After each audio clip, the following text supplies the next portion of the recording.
Hey guys, it's Colleen with Artwork by Colleen. Once again, I am on a roll. Like, I am just obsessed with getting this next flower compilation put together. So in light of that, I'm gonna work on making another leaf cane. And so maybe it's my painting background, but I just like to mix colors. So I want to put together, sorry about that. I want to put together these two colors of green to make sort of a not bright Christmas green, but not quite so dark. And then we're going to do a Skinner blend for the other half using this kind of lime green. All right, so I'm going to go mix those two greens up and come right back. All right, so this is the green mixed together, which I think is a little bit better than that bright Christmas green. And then I rolled this out. However, these are some ooey gooey, super squishy clay. So I'm gonna go ahead and put some of this translucent into each one, and hopefully that'll stiffen them up just a little bit. Be back shortly.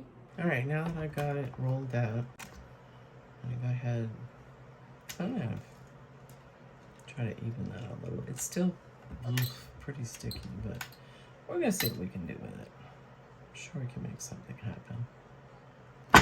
Okay. Look like a bit of a crooked cut there. All right, so that's one half. And I don't know why I always tend to use the wrong side. Duh. Who knows, really? All right, that's the second half.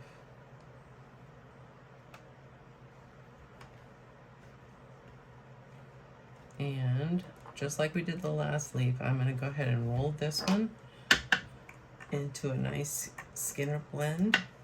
And then I'll be back to show you that before we stretch it out. Okay, just for informational purposes, that was 9 times through the pasta machine at the thickest setting.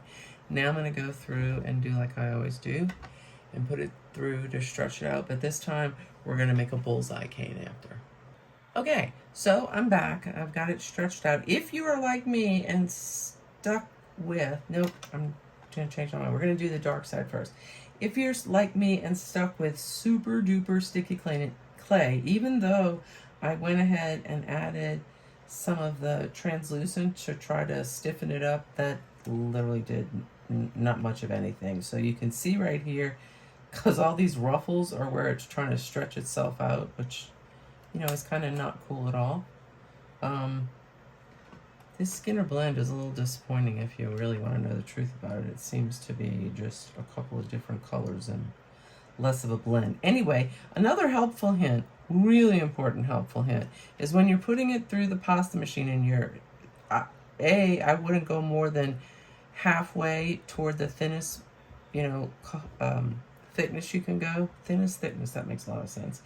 And as you're rolling it through, start to pull it out. Don't let it pile on top of itself too much, because you can and will, like I did, end up, it starts to stick together and then it's really difficult to get across. If you can see, it's just a big squishy mess. However, now that the bullseye is put together, you're going to want to roll out a thin piece. I chose the dark green as the veins for it, and you're going to go crosswise. You're going to slice them, each one, and put the green in between, then put it back together and sandwich it. This last one, I had to do pieces parts because I ran out, but when you put it all together, you're not going to notice that. Then you're going to reshape it and you're going to cut it crosswise.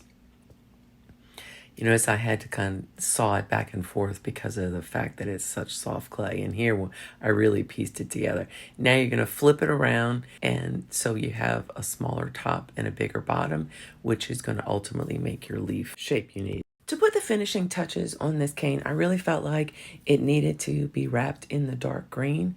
I didn't quite have enough, as you can see, but I took the little pieces and went ahead and did it. This is how it looks after it's been reduced. I think it came out really nice. Thanks for watching, everybody. Don't forget to subscribe.